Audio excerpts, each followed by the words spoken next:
নমস্কার, তিয়াশা রান্নাবান্নাতে আপনাদের সবাইকে স্বাগত। আজকে শেয়ার করব শুক্তোর রেসিপি। একদম অনুষ্ঠান বাড়ির মতন আমি রেসিপিটা বানানোর চেষ্টা করেছি। অবশ্যই কিন্তু আপনারা দেখবেন, দেখে কিন্তু এইভাবে একবার বানিয়ে খাবেন, খেতে কিন্তু দুর্দান্ত স্বাদের হয়।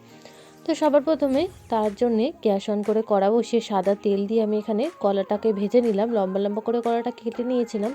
কলাটা ভেজে নিয়ে বড়িটাকেও এর মধ্যে দিয়ে ভেজে নিলাম। তারপরে বেগুনটা দিয়ে বেগুনটাকে ভেজে নিলাম। তারপরে এখানে সজনে ডাঁটা দিয়ে দিলাম, দিয়ে হালকা একটু ভাজা ভাজা করে তুলে নিয়ে সিম দিয়ে সিমটাকেও ভাজা ভাজা করে তুলে নিয়ে আলু দিয়ে ভাজা ভাজা করে তুলে নিলাম।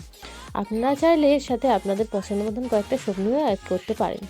তারপর তেলের মধ্যে দিয়ে দিলাম 5 ফোড়ন, রাঁধুনি আর তেজপাতা। এবার এটাকে হালকা একটু নাড়াচাড়া করে আমি দিয়ে দিলাম এখানে আলু, ডাঁটা, আর এখানে দিয়ে দিয়েছি সিম। তারপরে বেগুন, কাঁচকলা দিয়ে দিলাম, দিয়ে সমস্তটাকে খুব ভালো মতন করে একটু মিশিয়ে একটু কষিয়ে নেব। স্বাদ মতো নুন দিয়ে 2 থেকে 3 মিনিট মতন একটু কষিয়ে নেব, যাতে সমস্ত সবজিটা খুব ভালো মতন একটু কষা কষা হয় আর যে কাঁচা ভাব আছে সেগুলো যাতে চলে যায়। তারপর এর মধ্যে আমি বড়িটা অ্যাড করে দিলাম। বড়িটা দিয়ে আবারও 2 থেকে 3 মিনিট মতন এটাকে আমি রান্না করে নেব। তারপর আমি এখানে দুধটা অ্যাড করে দিলাম। এখানে মোট আমি 2 কাপ মতন জল দিয়েছি আর 2 কাপ মতন দুধ দিয়েছি। আপনারা এটা শুধু পুরো দুধেও বানাতে পারেন। তারপর 2 মিনিট মতন ফুটিয়ে নিয়ে ওপর দিয়ে ঘি আর গরম মশলার গুঁড়ো দিলেই কিন্তু একদম রেডি।